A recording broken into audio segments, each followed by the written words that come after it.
se cumplen ya 4 semanas del sismo que sacudió a la Ciudad de México el pasado 19 de septiembre. En días anteriores, familiares y amigos acudieron al Monumento a la Revolución para rendir un homenaje a los fallecidos.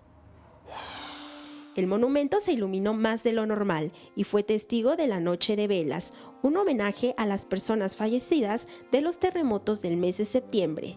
Con velas asistieron de diversos puntos del mundo. La iniciativa surgió en redes sociales y cerca de 20,000 personas habían confirmado su asistencia, que convocaron en redes sociales para llevar velas blancas, donaciones como muestra de apoyo.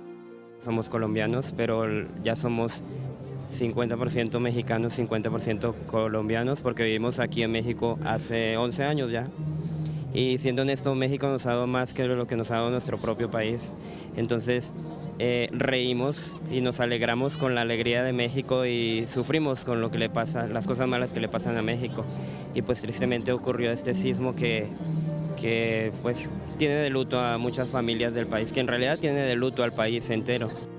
Resaltando la palabra solidaridad, muchos recordaron el terremoto de ese indeseable 19 de septiembre, llevando recuerdos y fotografías de familiares que perdieron la vida, como Michelle Fernanda Castillo, que trabajaba en el edificio Álvaro Obregón 286 y ahora su hermana la recuerda.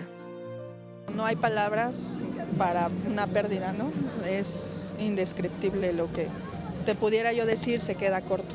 Bueno, en este caso yo coincidí con ellas porque son también familiares de una persona de Álvaro Obregón. Trabajaban, de hecho mi hermana trabajaba para el dueño del despacho, que era en este caso el familiar de ellas.